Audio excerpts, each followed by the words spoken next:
Di sebuah masjid tua yang diterangi lampu minyak, seorang sufi sedang duduk dalam tafakur panjang. Di depannya, seorang anak kecil tengah sujud.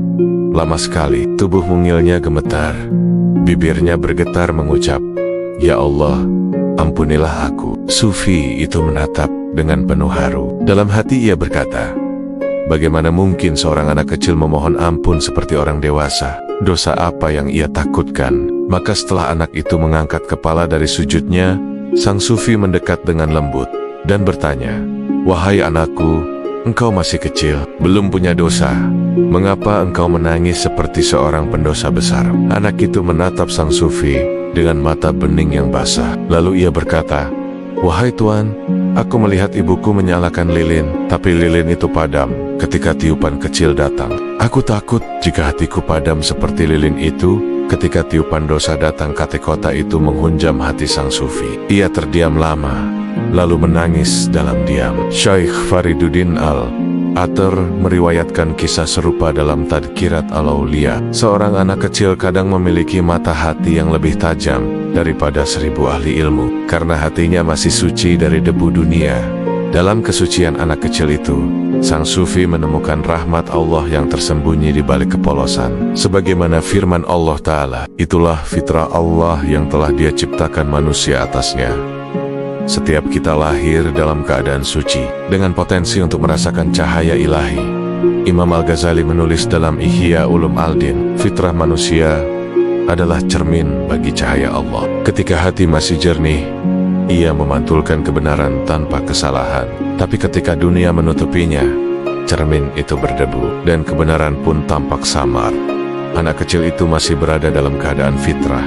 Ia belum mengenal pujian, belum menginginkan dunia, belum mengerti gengsi. Tapi ia tahu satu hal yang paling hakiki, bahwa dosa adalah kegelapan, dan cahaya hanya datang kepada hati yang bersih. Kebersihan inilah yang membuatnya begitu peka terhadap getaran spiritual di sekitarnya. Penasaran, sufi itu bertanya lagi, "Wahai anak, apakah engkau tahu siapa Tuhanmu?" Anak itu menjawab, "Ya, Dialah yang membuatku bisa menangis kepadanya. Bila aku berhenti menangis, mungkin Dia telah menutup pintu rahmatnya dariku."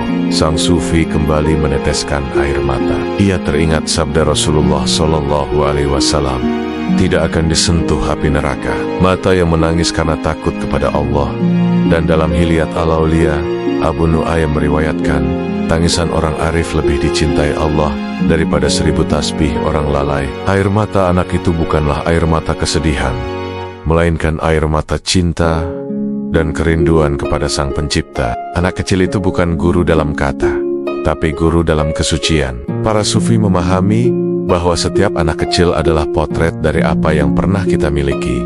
Hati yang belum tercemar, cinta yang belum bercampur pamrih. Syekh Abdul Qadir Al-Jalani menulis dalam Futuh Al-Gaib, hati anak kecil adalah taman surga yang belum dijamah tangan dunia. Maka siapa yang ingin kembali kepada Allah, bersihkanlah hatinya hingga seperti hati anak-anak. Ini adalah pengingat bagi kita semua, bahwa jalan kembali kepada Tuhan adalah jalan penyucian diri, mengembalikan hati pada kondisi fitrahnya. Rasulullah SAW bersabda, setiap anak dilahirkan di atas fitrah, maka kedua orang tuanya yang menjadikannya Yahudi, Nasrani, atau Majusi.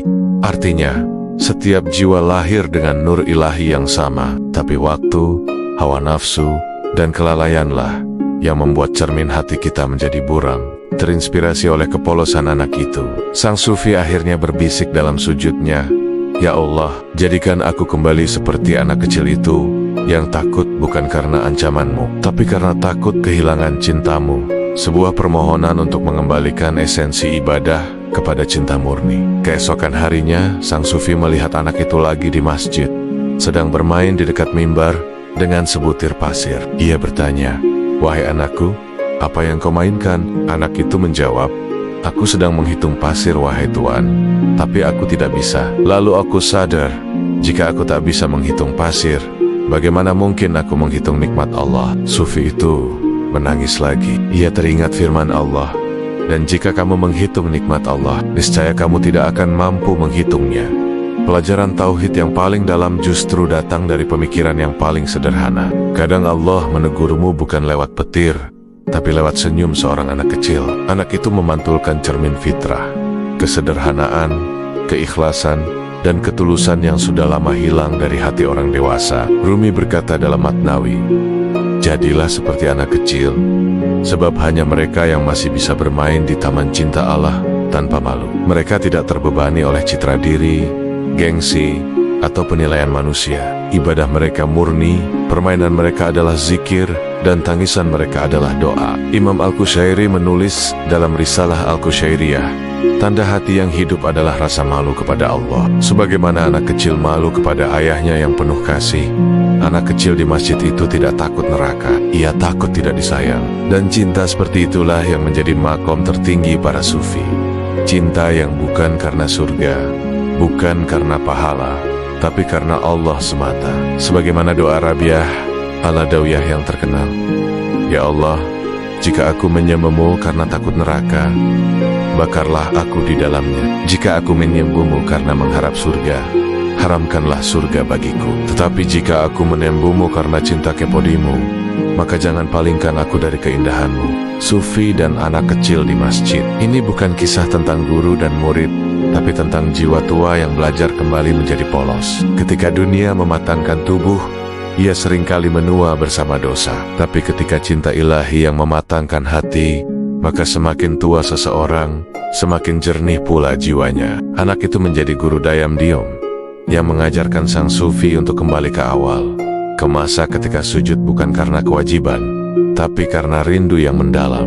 Ya Allah, jadikan hati kami sebening hati anak kecil yang Engkau pandu malam itu. Jangan biarkan debu dunia menutupi cermin jiwa kami. Ajari kami menangis bukan karena takut neraka, tapi karena takut jauh darimu. Ya Allah, bila Engkau melihat kami sujud di masjid, jangan pandang bentuk sujud kami, tapi lihatlah tangis kami yang rindu kepadamu. Ya Tuhan kami, janganlah Engkau palingkan hati kami setelah Engkau beri petunjuk. Sufi itu pulang dari masjid malam itu dengan mata basah. Ia datang sebagai guru, tapi pulang sebagai murid.